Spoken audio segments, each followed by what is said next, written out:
Hello! So napansin ko na may iba't iba palang klase ng kapatid o anak sa bawat pamilya. So syempre, ginawa ko na listahan. Bago natin ito simulan, pwede nyo ba kunin yung mga kapatid nyo para magturuan kayo kung sino sa inyo yung mga babagating ko dito sa video na ito. At pati na rin yung parents nyo para paluin kayo pag nag-away na kayo. Sige na, kunin mo na, hintayin kita.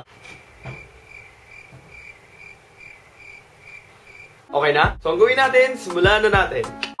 Number 1. Lapados. Usually, sila yung mga mas matatanda sa inyo, yung mga panganay. Ayan na, turuan na. Sila yung parang may mga forceful sa harapan nila pag nag-aaway kayo. Hindi sila yung mga pag ikaw pa, kahit sila yung pasimuno. Manahimik ka, ito.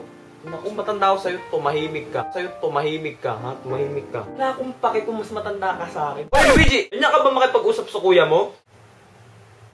Number 2, the brats. Sila usually yung mga mas bata sa'yo, mga bunso. Ito yung tipong mga bata. Sa murang edad pa lang, ang gaganda na ng cellphone. Mas maganda pa yung cellphone sa'yo. Sa kanila, iPhone 5S. Sa atin, 3210 ng bata tayo.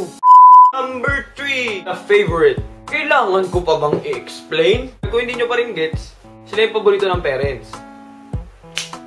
Sila yung mga bibili ng pasalubong pag galing ang parents sa trabaho. Pag may pasalubong ang parent, sa lahat ng tao, una munang papabilin ay ang paborito. Anak, may pasalubong ako sa'yo.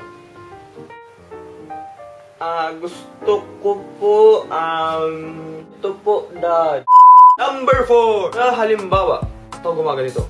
Sila usually yung matatalino at successful sa school. Tapos pag may ginawa kang kasalanan, ikaw compare kayo dun sa kapatid yung matalino. Dahil pinapatawag po kayo sa school. Ano naman bang ginawa mo, ha? Yung isa mong kapatid, isang beses, hindi ako pinatawag sa school niya. Hindi ko alam ba't mo sisisi ko pinapatawag, baka ikaw may ginawa. Number 5, the straw. Sila yung mga sip-sip sa parents. Turuan na. Dad, alam mo ba, mahal kita? Dad, alam mo, sobrang love na love kita. Sobra. So like, para like... may kailangan ka, no?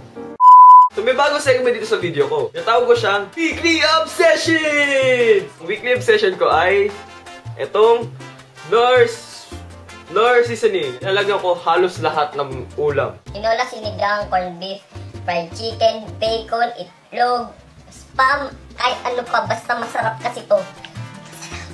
So, kung gusto nyo itong video na ito, gawin nyo lang, give it a big thumbs up and subscribe to my channel for weekly videos and comment kayo kung ano pa yung alam nyo mga types of siblings. Thank you for watching and goodbye. May multo kayo sa likod. May multo.